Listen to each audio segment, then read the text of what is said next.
So, all right. Anyway, let me move on now to something else. Here we go.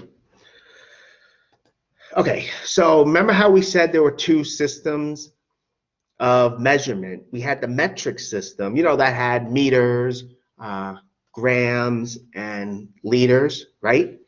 And we had all those prefixes as well that gives us even more units, you know, millimeters, centimeters, kilograms, hectograms, and all that stuff, right? The imperial system, we don't have as much. I mean, the imperial system is not as useful.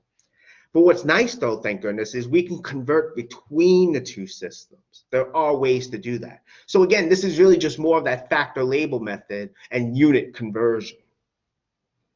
So this is actually what we do next. We can actually convert between the systems. I mean, there are ways to do that. And thank goodness there are ways to do that. So, and how do we do that? Well, these are the conversions that we use. This is really just, I guess, more definitions. But remember, from here, right, we can actually derive unit conversions. Okay? We can derive unit conversions. Okay? We can derive that. You know, like it's just kind of like what we did before, right? Even when we were working within the imperial system, right? Like we saw, we had these similar definitions, right? We had a gallon was, I think, what was it, 16 cups, things like that. And then we got these unit conversions. Same idea. That's all. That's what it was. But from here, again, we can actually convert. Remember, with these unit conversions, if you're going to, with the factor label method, right? You're going to, what you want to do, how do you know which of the unit conversions to work with? The unit you start in is in the denominator. The unit you end in is in the numerator. So if you have something in meters and you want your answer in yards, you're going to use this one. You're working from the bottom up. That's what you want to do. It's always from the bottom up. Okay? Bottom up. You know, so again, if you're going from kilograms to pounds, right? Excuse me, if you're going from pounds to kilograms, right? If you want to convert and you have some weight in pounds, but you want it in kilograms, you're going to use this unit conversion. This is what you're going to use, okay? All right. But again, you don't have to memorize these, thank goodness. You know, they're all in the book. But it's good to practice. So let's practice a bit. Let's say we want to know how many yards there are in 500 meters, right? So in other words, we have 500 meters, right? We want to know what that is in yards. So we want to go from meters to yards. I mean, we have this conversion factor. That's what we're going to use. But let me just show you from the table. We're going from meters to yards, right? Okay, so we have yards and meters. Which one do we use? Again, we're going from meters to yards. So we start in meters. We want to end in yards. We want to do this one. So that's what we're going to do. And that's what we do. We just multiply. So we just multiply. Okay? And by multiplying, you can see that the unit cancels and we're left with yards. So we get 500 over 0.9144 yards, right? And that's going to be approximately this much. You know, this again is just direct calculation. But again, you have to know which unit conversion you have to use. But again, you start in meters, you end in yards. That's why we have this one, which is from the table.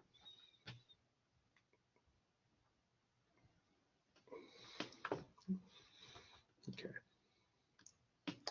As another example, okay, here's another one, sort of a short word problem. Suppose we have a bicyclist, you know, someone that rides a bike, and let's say they ride five.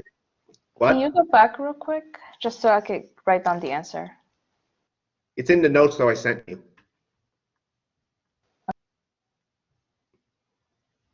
I did email the notes to everyone, so. Okay. We do that. Okay. So again, let's say we have a bicyclist that's riding 5,500 meters, yeah? And then this person takes a break, okay, and then they ride an additional 4,000 meters. So the first thing we want to know is how many kilometers did the bicyclist ride? And then we're going to find out how many miles the bicyclist rode, right? How many miles they rode. Okay, well, how do we get the kilometers first? Well, how many meters did the bicyclist ride in total? Well, he rode 5,500, then he rode 4,000, so he rode 9,500 meters. I don't know how long it took this person to do it, but who cares? He rode a total of 9,500 meters. So essentially, the first part's asking, what is this in kilometers? That's really what this is asking us. Okay, well, how do we do that? Well, if you go back to that King Henry's drunken uncle thing, we're starting in meters. We want to get the kilometers. We're going to move our decimal 3 spaces to the left. 3 spaces to the left. Okay, that's what we're going to do. So we have 9,500 meters. We're going to move the decimal 3 spaces to the left. That's one way to accomplish this. I'm not sure if the book does it. I think the book might divide by 1,000. I don't remember off the top of my head, but it's really the same thing as I'm doing. I just thought this was easier. So we move the decimal 3 spaces to the left. Let me get that pen thing out if I can get to it. Okay. Gonna have 1, 2, 3.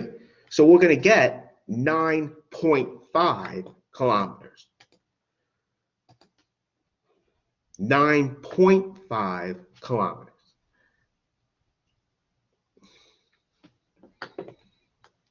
Or 9.5 kilometers, same thing. Now that's for the first part. But now we want to know how many miles did the bicyclist ride?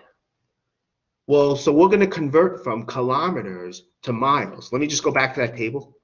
Here, we want to go from kilometers to miles, right? So of course we're going to want to use this here. But we start in kilometers. We want to end in miles. So we're going to use this unit conversion.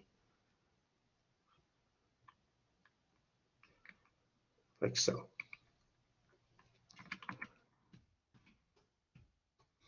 So that's what I'm doing here. We're going to use this one. This is the one I was just circling like this in the table, right? So we want to know how many miles is 9.5 kilometers. So again, we have our unit conversion factor. We just multiply.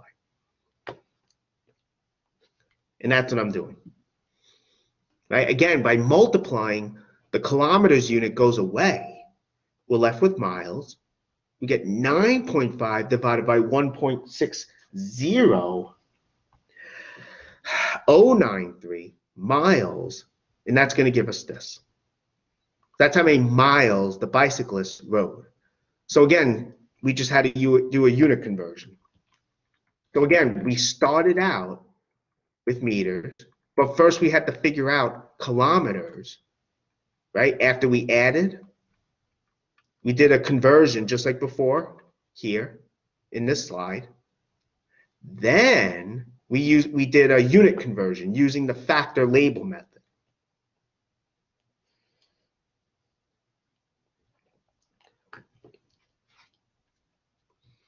Okay. Are there any questions on this one? I got a different answer for the amount of miles per kilometers when I did the When math. you divided?